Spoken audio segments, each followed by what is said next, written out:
Ready start. महोदय, आइए पर्यावरणीय कानून को लागू न करने के घातक परिणामों पर एक दृष्टि डालें।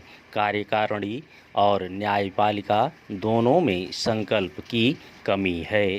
खेद है कि प्रदूषण नियंत्रण मंडल प्रदूषण नियंत्रण के लिए कुछ नहीं कर सके, और यदि उन्होंने कोशिश की तो उद्योगपतियों के दबाव में आकर राजनीतिज्ञ आड़े आ जाते हैं और अपराध के बड़े से बड़े मामले में भी अधिकारी कोई कार्रवाई नहीं करते, चाहे प्रदूषक उद्योग निजी क्षेत्र के हों या सार्वजनिक क्षेत्र के। मेहता वाले मुकदमे में उच्चतम न्यायालय द्वारा पर्यावरण सुरक्षा संबंधी कानूनों को लागू करने के लिए न्यायालयों की सहायता के लिए पर्यावरणीय न्यायालयों की स्थापना का सुझाव दिया गया था। न्यायमूर्ति भगवती के अनुसार पर्यावरण प्रदूषण, पारिस्थितिक क्षति और प्राकृतिक संसाधनों से संबंधित झगड़ों के मुकदमे दिन पर दिन बढ़ते जा रहे हैं और इन मामलों में वैज्ञानिक तथा तकनीकी आंकड़ों का मूल्यांकन आवश्यक होता है। इसलिए क्षेत्रीय आधार पर पर्यावरण न्यायालयों की स्थापना की जानी चाहिए, जिनमें एक न्यायाधीश के अतिरिक्त मामले की प्रकृति और अपेक्षित विशेषज्ञता को देखते हुए पारिस्थितिक विज्ञान विषय के 2 विशेषज्ञ हों। तथापि पर्यावरणीय न्यायालय के निर्णय के विरुद्ध उच्चतम न्यायालय में अपील का अधिकार हो।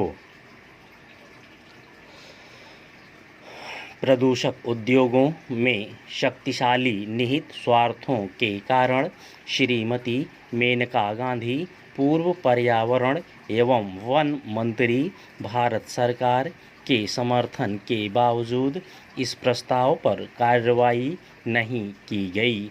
प्रदूषण में पैसा है और नौकरशाही पैसे वालों का साथ देती है तथा पारंपरिक न्यायालय पर्यावरणीय न्यायालयों के प्रति अति संवेदनशील हैं। पर्यावरण विज्ञान के लिए यह एक नया विषय है।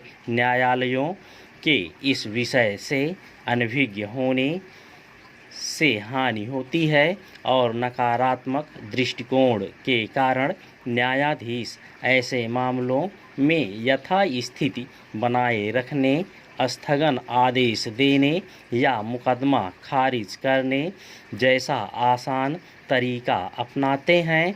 उच्चतर और उच्चतम न्यायालय के कुछ न्यायाधीशों ने इस दिशा में प्रशंसनीय कार्य किया है, किंतु पारंपरिक न्यायालयों के विद्वान वकील प्रदूषण नियंत्रण के संरक्षक नहीं हैं, क्योंकि वे कानूनी प्रक्रिया संबंधी जोड़ तोड़ में लगे रहते हैं और उन्हें का बनाम खा के पारंपरिक मुकदमों से ही फुर्सत नहीं मिलती और न ही उनमें पर्यावरणीय मामलों को निपटाने की विशेष योग्यता होती है।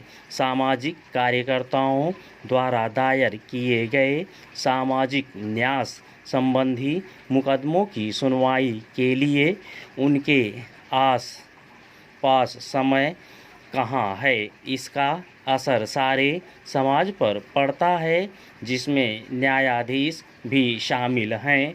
अन्य लोगों की तरह उन्हें भी दूषित वायु में सांस लेना पड़ता है, प्रदूषित पानी पीना पड़ता है, वनों की कटाई और रेगिस्तान का वे भी रोना रोते हैं और प्रचुर मात्रा में उपलब्ध अनेक नैसर्गिक लाभों से वंचित रहना पड़ता है।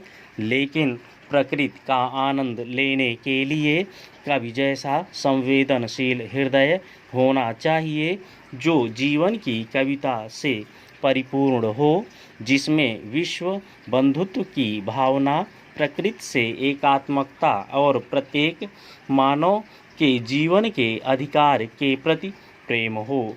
कभी कभी न्याय करने वाले को न्याय और उसके विविध आयामों की जानकारी नहीं होती। स्टॉप।